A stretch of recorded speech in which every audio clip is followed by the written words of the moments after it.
The Crystal Crypt. Attention Interflight Ship. Attention. You are ordered to land at the control station on Deimos for inspection. Attention. You are to land at once. The metallic rasp of the speaker echoed through the corridors of the great ship. The passengers glanced at each other uneasily, murmuring and peering out the port windows at the small speck below, the dot of rock that was the Martian checkpoint Deimos. "What's up?" an anxious passenger asked one of the pilots, hurrying through the ship to check the escape lock. "We have to land." "Keep seated," the pilot went on. "Land, but why?" They all looked at each other. Hovering above the bulging inner-flight ship were three slender Martian pursuit craft poised and alert for any emergency. As the inner-flight ship prepared to land, the pursuit ships dropped lower, carefully maintaining themselves a short distance away. "There's something going on," a woman passenger said nervously. "Lord, I thought we were finally through with those Martians. Now what?" "I don't blame them for giving us one last going over," a heavy-set businessman said to his companion. "After all, we're the last ship leaving Mars for Terra. We're damn lucky they let us go at all." "You think there really will be war?" a young man said to the girl sitting in the seat next to him. "Those Martians won't dare fight, not with our weapons and ability to produce. We could take care of Mars in a month. It's all talk." The girl glanced at him. "Don't be so sure. Mars is desperate." "They'll fight tooth and nail. I've been on Mars 3 years, she shuddered. "Thank goodness I'm getting away. If prepare to land," the pilot's voice came. The ship began to settle slowly, dropping down toward the tiny emergency field on the seldom visited moon. Down the ship dropped. There was a grinding sound, a sickening jolt, then silence. "We've landed," the heavy-set businessman said. "They better not do anything to us. Terra will rip them apart if they violate one space article." "Please keep your seats," the pilot's voice came. "No one is to leave the ship according to the Martian authorities. We are to remain here." A restless stir filled the ship. Some of the passengers began to read uneasily. Others stared out at the deserted field, nervous and on edge, watching the 3 Martian pursuit ships land and disgorge groups of armed men. The Martian soldiers were crossing the field quickly, moving toward them, running double time. This inner-flight spaceship was the last passenger vessel to leave Mars for Terra. All other ships had long since left, returning to safety before the outbreak of hostilities. The passengers were the very last to go, the final group of Terrans to leave the grim red planet, businessmen, expatriates, tourists, any and all Terrans who had not already gone home. "What do you suppose they want?" the young man said to the girl. "It's hard to figure Martians out, isn't it? First they give the ship clearance, let us take off, and now they radio us to set down again. By the way, my name's Thatcher, Bob Thatcher. Since we're going to be here a while," the port lock opened. Talking ceased abruptly as everyone turned. A black-clad Martian official, a province later, stood framed against the bleak sunlight, staring around the ship. Behind him, a handful of Martian soldiers stood waiting, their guns ready. "This will not take long," the latter said, stepping into the ship, the soldiers following him. "You will be allowed to continue your trip shortly." An audible sigh of relief went through the passengers. "Look at him," the girl whispered to Thatcher. "How I hate those black uniforms." "He's just a provincial later," Thatcher said. "Don't worry." The later stood for a moment, his hands on his hips, looking around at them without expression. "I have ordered your ship grounded so that an inspection can be made of all persons aboard," he said. "You Terrans are the last to leave our planet. Most of you are ordinary and harmless. I am not interested in you. I am interested in finding 3 saboteurs, 3 Terrans, 2 men and a woman, who have committed an incredible act of destruction and violence. They are said to have fled to this ship." Murmurs of surprise and indignation broke out on all sides. The latter motioned the soldiers to follow him up the aisle. 2 hours ago a Martian city was destroyed. Nothing remains, only a depression in the sand where the city was. The city and all its people have completely vanished. An entire city destroyed in a second. Mars will never rest until the saboteurs are captured, and we know they are aboard this ship. "It's impossible," the heavy-set businessman said. "There aren't any saboteurs here." "We'll begin with you," the latter said to him, stepping up beside the man's seat. One of the soldiers passed the latter a square metal box. "This will soon tell us if you're speaking the truth. Stand up, get on your feet." The man rose slowly, flushing. See here, are you involved in the destruction of the city? Answer, the man swallowed angrily. I know nothing about any destruction of any city, and furthermore, he is telling the truth, the metal box said tonelessly. Next person. The later moved down the aisle. A thin, bald-headed man stood up nervously. No, sir, he said, I don't know a thing about it. He is telling the truth, the box affirmed. Next person, stand up. One person after another stood, answered, and sat down again in relief.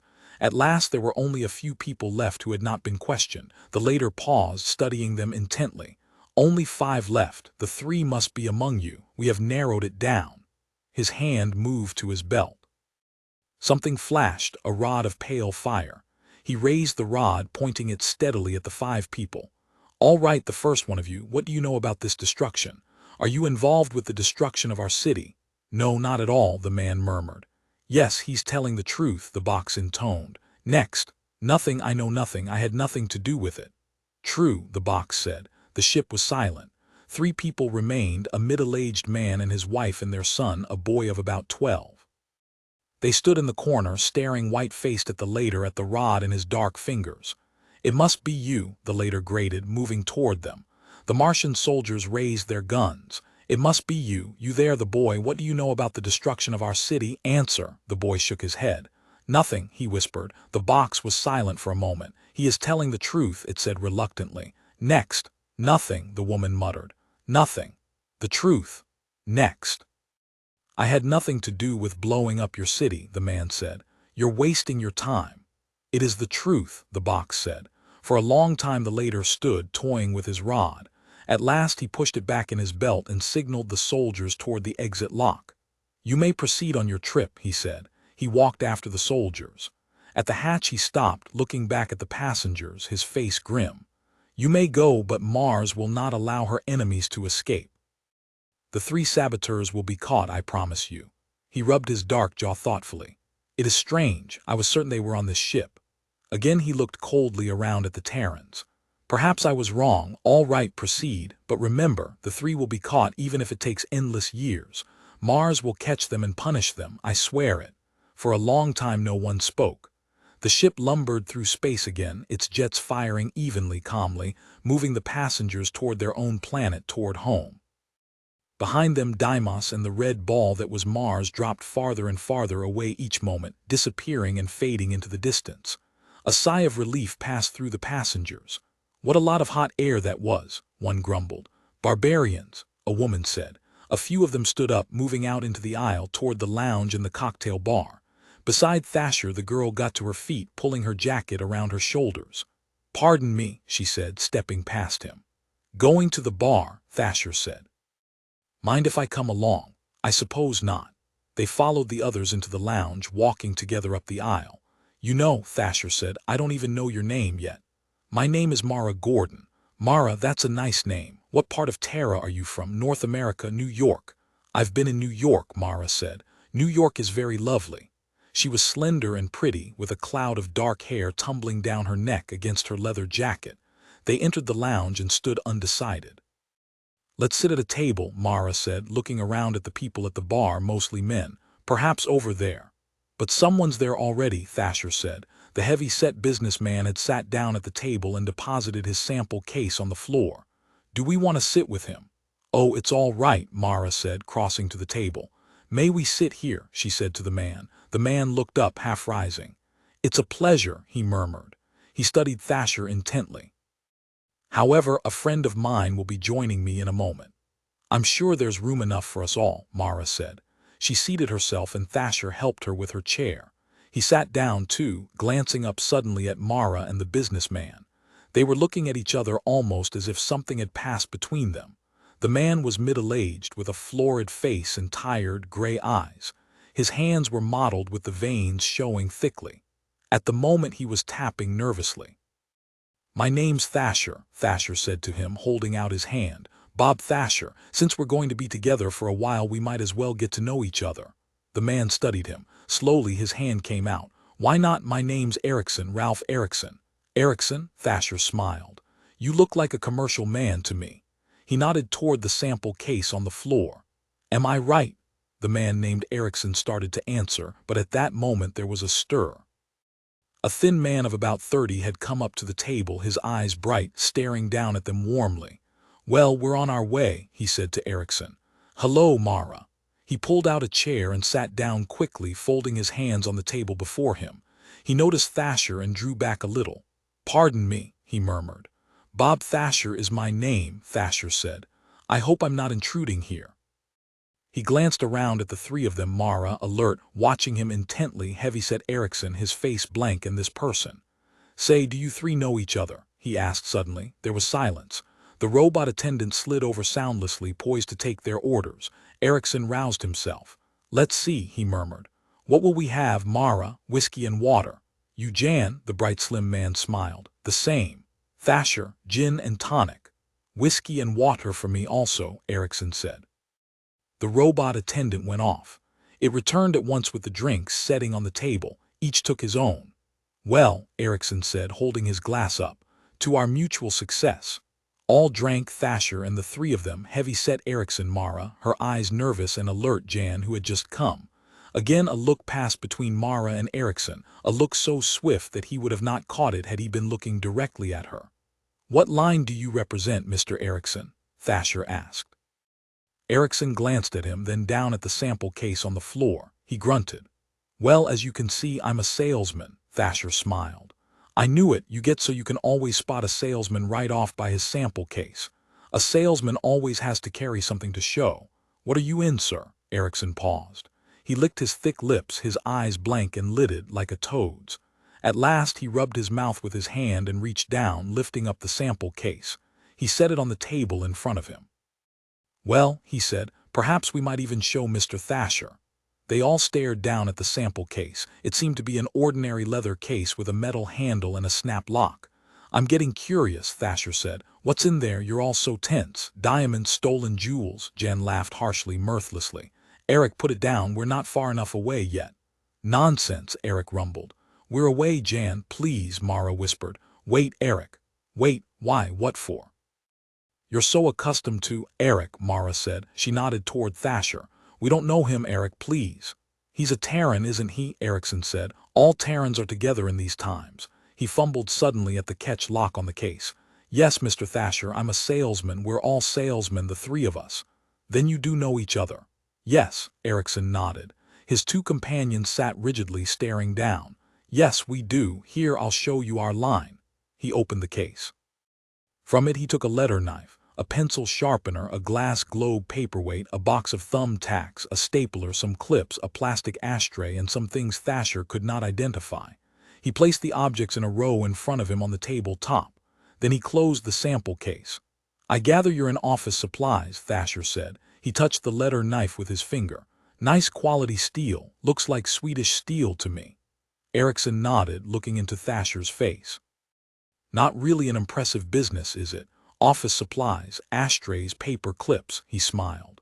"Oh," Thatcher shrugged. "Why not? They're a necessity in modern business. The only thing I wonder, what's that?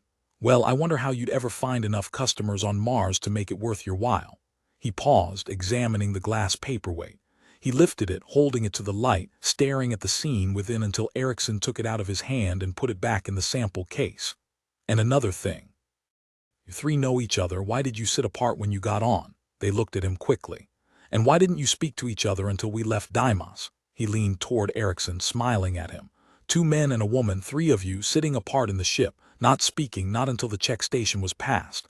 I find myself thinking over what the Martian said. 3 saboteurs, a woman and 2 men. Erickson put the things back in the sample case. He was smiling, but his face had gone chalk white. Mara stared down, playing with a drop of water on the edge of her glass. Jan clenched his hands together nervously, blinking rapidly. "You three are the ones the later was after," Thatcher said softly. "You are the destroyers, the saboteurs, but their lie detector, why didn't it trap you? How did you get by that? And now you're safe outside the check station." He grinned, staring around at them. "I'll be damned, and I really thought you were a salesman, Erickson. You really fooled me." Erickson relaxed a little. "Well, Mr. Thatcher, it's in a good cause. I'm sure you have no love for Mars either. No Terran does, and I see you're leaving with the rest of us." "True," Thatcher said. "You must certainly have an interesting account to give, the three of you." He looked around the table. "We still have an hour or so of travel. Sometimes it gets dull, this Mars-Terra run. Nothing to see, nothing to do but sit and drink in the lounge. He raised his eyes slowly. Any chance you'd like to spin a story to keep us awake? Anne and Mara looked at Erickson. Go on, Jan said. He knows who we are, tell him the rest of the story. You might as well, Mara said. Jan let out a sigh suddenly, a sigh of relief. Let's put the cards on the table, get this weight off us. I'm tired of sneaking around, slipping. Sure, Erickson said expansively. Why not? He settled back in his chair, unbuttoning his vest. Certainly, Mr. Thatcher. I'll be glad to spin you a story, and I'm sure it will be interesting enough to keep you awake. They ran through the groves of dead trees, leaping across the sun-baked Martian soil, running silently together. They went up a little rise, across a narrow ridge. Suddenly Eric stopped, throwing himself down flat on the ground. The others did the same, pressing themselves against the soil, gasping for breath. Be silent, Eric muttered. He raised himself a little. No noise. There'll be laters nearby from now on. We don't dare take any chances. Between the three people lying in the grove of dead trees and the city was a barren, level waste of desert, over a mile of blasted sand. No trees or bushes marred the smooth, parched surface. Only an occasional wind, a dry wind eddying and twisting, blew the sand up into little rills. A faint odor came to them, a bitter smell of heat and sand carried by the wind. Eric pointed. Look, the city, there it is. They stared, still breathing deeply from their race through the trees. The city was close, closer than they had ever seen it before. Never had they gotten so close to it in times past. Terrans were never allowed near the great Martian cities, the centers of Martian life. Even in ordinary times, when there was no threat of approaching war, the Martians shrewdly kept all Terrans away from their citadels, partly from fear, partly from a deep, innate sense of hostility toward the white-skinned visitors whose commercial ventures had earned them the respect and the dislike of the whole system. How does it look to you? Eric said. The city was huge, much larger than they had imagined from the drawings and models they had studied so carefully back in New York, in the War Ministry office. Huge it was, huge and stark black towers rising up against the sky, incredibly thin columns of ancient metal, columns that had stood wind and sun for centuries. Around the city was a wall of stone, red stone, immense bricks that had been lugged there and fitted into place by slaves of the early Martian dynasties, under the whiplash of the first great kings of Mars. An ancient, sun-baked city, a city set in the middle of a wasted plain, beyond groves of dead trees, a city seldom seen by Terrans, but a city studied on maps and charts in every war office on Terra. A city that contained, for all its ancient stone and archaic towers, the ruling group of all Mars, the Council of Senior Laters, black-clad men who governed and ruled with an iron hand. The Senior Laters, 12 fanatic and devoted men, black priests, but priests with flashing rods of fire, lie detectors, rocket ships, intraspace cannon, many more things the Terran Senate could only conjecture about. The Senior Laters and their subordinate province Laters. Eric and the two behind him suppressed a shudder. We've got to be careful, Eric said again. We'll be passing among them soon. If they guess who we are or what we're here for, he snapped open the case he carried, glancing inside for a second. Then he closed it again, grasping the handle firmly. Let's go, he said. He stood up slowly. You two come up beside me. I want to make sure you look the way you should. Mara and Jan stepped quickly ahead. Eric studied them critically as the three of them walked slowly down the slope onto the plain toward the towering black spires of the city. Jan, Eric said, take hold of her hand.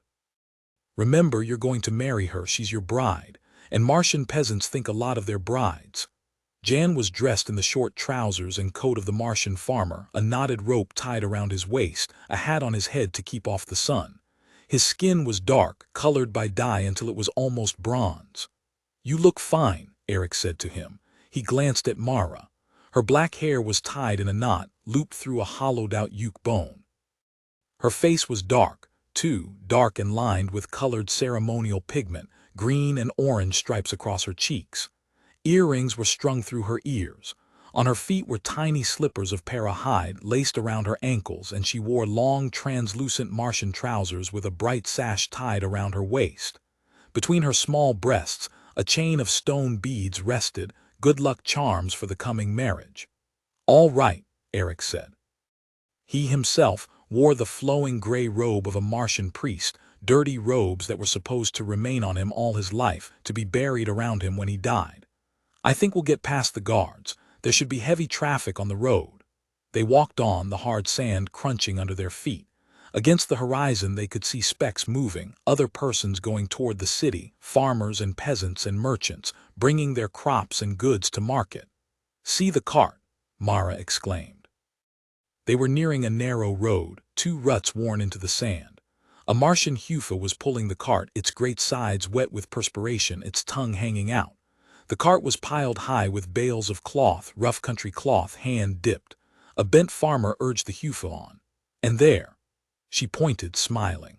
A group of merchants riding small animals were moving along behind the cart, Martians in long robes, their faces hidden by sand masks.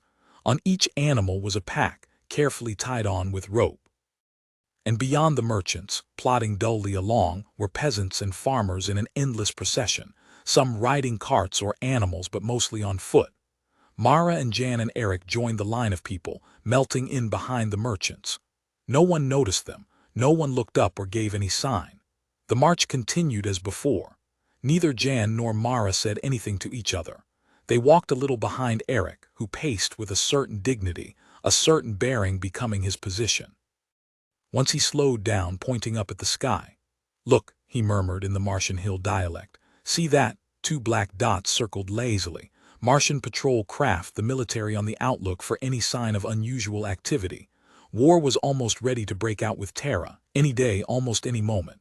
"We'll be just in time," Eric said. "Tomorrow will be too late, the last ship will have left Mars." "I hope nothing stops us," Mara said. "I want to get back home when we're through." Half an hour passed. They neared the city, the wall growing as they walked, rising higher and higher until it seemed to blot out the sky itself. A vast wall, a wall of eternal stone that had felt the wind and sun for centuries. A group of Martian soldiers were standing at the entrance, the single passage gate hewn into the rock, leading to the city. As each person went through, the soldiers examined him, poking his garments, looking into his load. Eric tensed.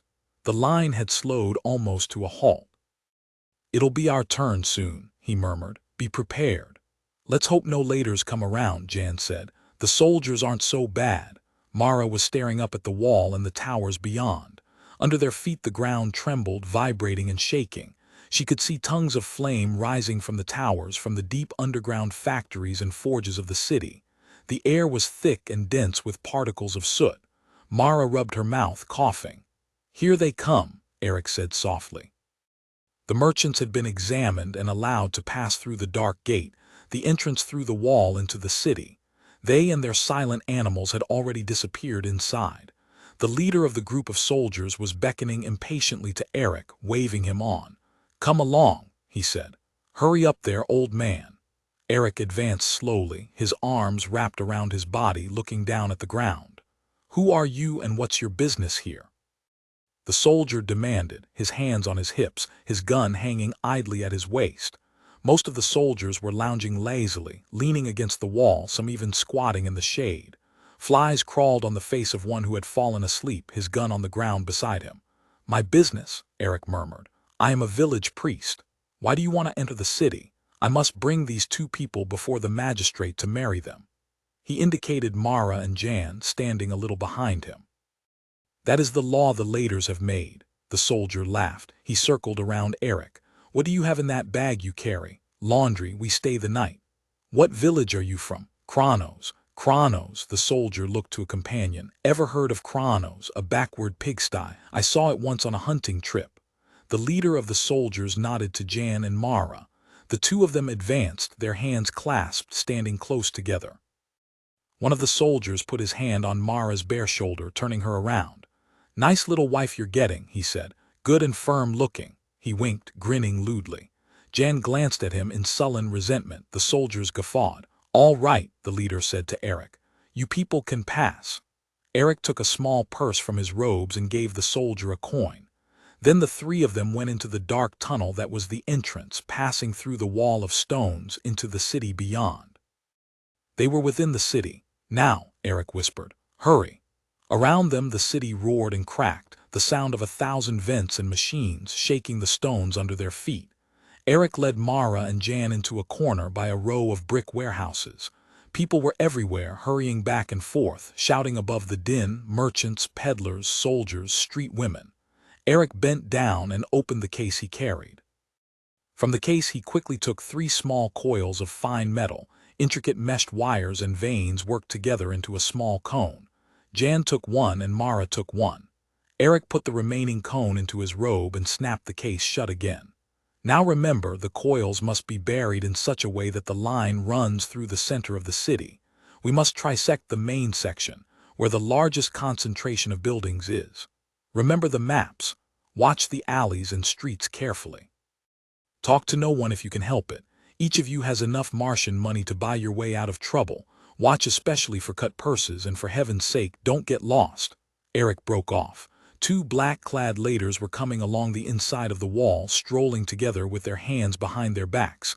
They noticed the 3 who stood in the corner by the warehouses and stopped. "Go," Eric muttered, "and be back here at sundown." He smiled grimly. "Or never come back." Each went off in a different way, walking quickly without looking back. The laders watched them go. "The little bride was quite lovely," one lader said. "Those hill people have the stamp of nobility in their blood from the old times." "A very lucky young peasant to possess her," the other said. They went on. Eric looked after them, still smiling a little. Then he joined the surging mass of people that milled eternally through the streets of the city. At dusk they met outside the gate. The sun was soon to set, and the air had turned thin and frigid. It cut through their clothing like knives. Mara huddled against Jan, trembling and rubbing her bare arms. "Well," Eric said, "did you both succeed?" Around them peasants and merchants were pouring from the entrance, leaving the city to return to their farms and villages, starting the long trip back across the plain toward the hills beyond. None of them noticed the shivering girl and the young man and the old priest standing by the wall. "Mine's in place," Jan said. "On the other side of the city, on the extreme edge, buried by a well." "Mine's in the industrial section," Mara whispered, her teeth chattering. "Jan, give me something to put over me, I'm freezing." "Good," Eric said. "Then the 3 coils should trisect dead center if the models were correct." He looked up at the darkening sky. Already stars were beginning to show. 2 dots, the evening patrol, moved slowly toward the horizon. "Let's hurry, it won't be long." They joined the line of Martians moving along the road, away from the city. Behind them the city was losing itself in the somber tones of night, its black spires disappearing into darkness.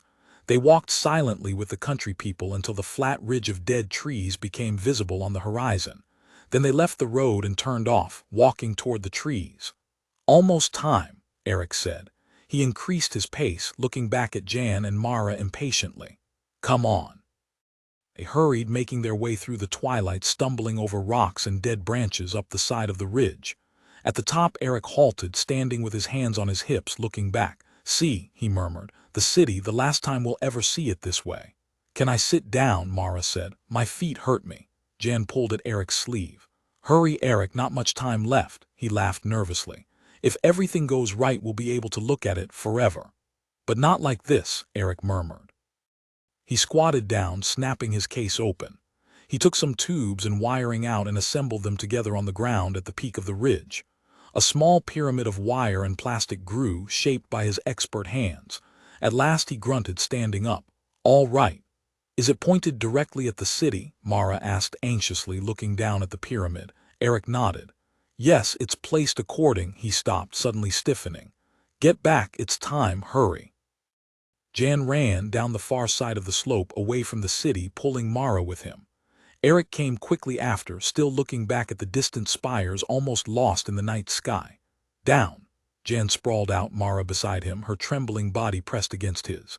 Eric settled down into the sand and dead branches, still trying to see. "I want to see it," he murmured. "A miracle. I want to see." A flash, a blinding burst of violet light lit up the sky. Eric clapped his hands over his eyes. The flash whitened, growing larger, expanding. Suddenly there was a roar, and a furious hot wind rushed past him, throwing him on his face in the sand. The hot, dry wind licked and seared at them, crackling the bits of branches into flame. Mara and Jan shut their eyes, pressed tightly together. God, Eric muttered. The storm passed. They opened their eyes slowly. The sky was still alive with fire, a drifting cloud of sparks that was beginning to dissipate with the night wind. Eric stood up unsteadily, helping Jan and Mara to their feet. The three of them stood, staring silently across the dark waste, the black plain, none of them speaking. The city was gone. At last Eric turned away. That part's done, he said. Now the rest, give me a hand, Jan. There'll be 1,000 patrol ships around here in a minute. I see one already, Mara said, pointing up. A spot winked in the sky, a rapidly moving spot. They're coming, Eric. There was a throb of chill fear in her voice. I know. Eric and Jan squatted on the ground around the pyramid of tubes and plastic, pulling the pyramid apart. The pyramid was fused together like molten glass. Eric tore the pieces away with trembling fingers. From the remains of the pyramid he pulled something forth, something he held up high, trying to make it out in the darkness. Jan and Mara came close to see, both staring up intently, almost without breath. There it is, Eric said. There. In his hand was a globe, a small transparent globe of glass. Within the glass something moved, something minute and fragile, spires almost too small to be seen, microscopic, a complex web swimming within the hollow glass globe. A web of spires, a city. Eric put the globe into the case and snapped it shut. Let's go, he said. They began to lope back through the trees, back the way they had come before. We'll change in the car, he said as they ran. I think we should keep these clothes on until we're actually inside the car. We still might encounter someone. I'll be glad to get my own clothing on again, Jan said. I feel funny in these little pants. How do you think I feel? Mara gasped. I'm freezing in this, what there is of it. All young Martian brides dress that way, Eric said. He clutched the case tightly as they ran. I think it looks fine. Thank you, Mara said, but it is cold. What do you suppose they'll think? Jan asked. They'll assume the city was destroyed, won't they? That's certain. Yes, Eric said. They'll be sure it was blown up. We can count on that, and it will be damn important to us that they think so. The car should be around here someplace, Mara said, slowing down. No, farther on, Eric said. Past that little hill over there. In the ravine by the trees. It's so hard to see where we are. Shall I light something? Jan said. No, there may be patrols around. He halted abruptly. Jan and Mara stopped beside him. What? Mara began. A light glimmered, something stirred in the darkness. There was a sound. Quick, Eric rasped. He dropped, throwing the case far away from him into the bushes. He straightened up tensely. A figure loomed up, moving through the darkness, and behind it came more figures, men, soldiers in uniform. The light flashed up brightly, blinding them. Eric closed his eyes. The light left him, touching Mara and Jan standing silently together, clasping hands. Then it flicked down to the ground and around in a circle. A later stepped forward, a tall figure in black with his soldiers close behind him, their guns ready. You three, the later said. Who are you? Don't move, stand where you are. He came up to Eric, peering at him intently, his hard Martian face without expression. He went all around Eric, examining his robes, his sleeves. Please, Eric began in a quavering voice, but the later cut him off. I'll do the talking. Who are you three? What are you doing here? Speak up. We are going back to our village, Eric muttered, staring down, his hands folded. We were in the city and now we are going home. One of the soldiers spoke into a mouthpiece. He clicked it off and put it away. Come with me, the later said. We're taking you in, hurry along. In, back to the city, one of the soldiers laughed. The city is gone, he said. All that's left of it you can put in the palm of your hand. But what happened? Mara said. No one knows. Come on, hurry it up. There was a sound. A soldier came quickly out of the darkness. A senior later, he said, coming this way. He disappeared again. A senior later. The soldiers stood waiting, standing at a respectful attention. A moment later, the senior later stepped into the light, a black-clad old man, his ancient face thin and hard like a bird's, eyes bright and alert. He looked from Eric to Jan. Who are these people? He demanded. Villagers going back home. No, they're not. They don't stand like villagers. Villagers slump, diet, poor food. These people are not villagers. I myself came from the hills and I know. He stepped close to Eric, looking keenly into his face. Who are you? Look at his chin. He never shaved with a sharpened stone. Something is wrong here. In his hand, a rod of pale fire flashed. The city is gone, and with it at least half the later council. It's very strange, a flash, then heat and a wind.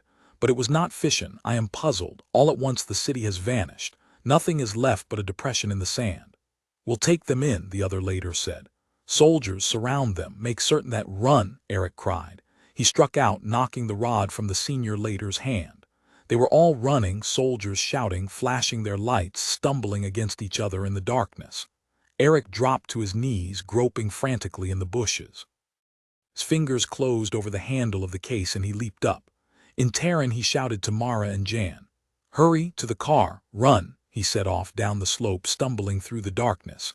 He could hear soldiers behind him, soldiers running and falling. A body collided against him and he struck out. Someplace behind him there was a hiss and a section of the slope went up in flames. The later's rod, Eric, Mara cried from the darkness. He ran toward her. Suddenly he slipped, falling on a stone. Confusion and firing, the sound of excited voices. Eric, is that you? Jan caught hold of him, helping him up. The car, it's over here, where's Mara? I'm here, Mara's voice came. Over here by the car, a light flashed. A tree went up in a puff of fire and Eric felt the singe of the heat against his face. He and Jan made their way toward the girl. Mara's hand caught his in the darkness. Now the car, Eric said, if they haven't got to it. He slid down the slope into the ravine, fumbling in the darkness, reaching and holding onto the handle of the case. Reaching, he touched something cold and smooth. A metal door handle. Relief flooded through him. I've found it, Jan, get inside, Mara, come on. He pushed Jan past him into the car. Mara slipped in after Jan, her small, agile body crowding in beside him. Stop, a voice shouted from above. There's no use hiding in that ravine. We'll get you. Come up, and the sound of voices was drowned out by the roar of the car's motor. A moment later they shot into the darkness, the car rising into the air. Treetops broke and cracked under them as Eric turned the car from side to side, avoiding the groping shafts of pale light from below, the last furious thrusts from the two laters and their soldiers. Then they were away, above the trees, high in the air, gaining speed each moment, leaving the knot of Martians far behind. Toward Marsport, Jan said to Eric. Right, Eric nodded. Yes, we'll land outside the field in the hills. We can change back to our regular clothing there, our commercial clothing. Damn it, we'll be lucky if we can get there in time for the ship. The last ship, Mara whispered, her chest rising and falling. What if we don't get there in time? Eric looked down at the leather case in his lap. We'll have to get there, he murmured. We must. For a long time there was silence. Thatcher stared at Erickson.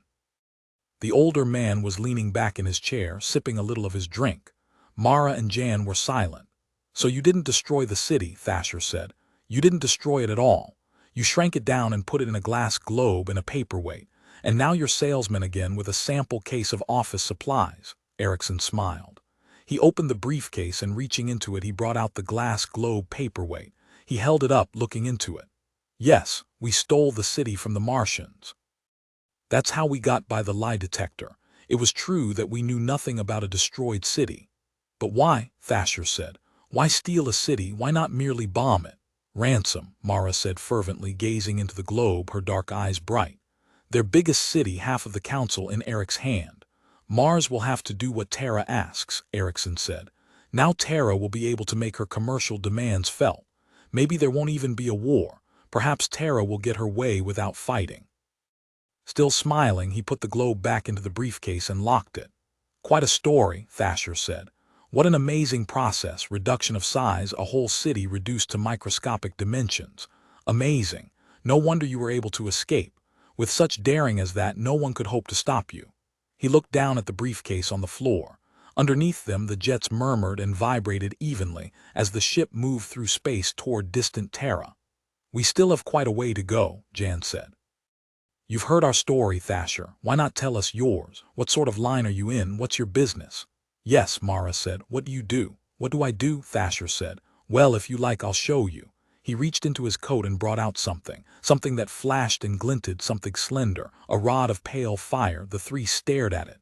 Sickened shock settled over them slowly. Thatcher held the rod loosely, calmly, pointing it at Erickson. We knew you three were on this ship, he said. There was not doubt of that, but we did not know what had become of the city. My theory was that the city had not been destroyed at all, that something else had happened to it.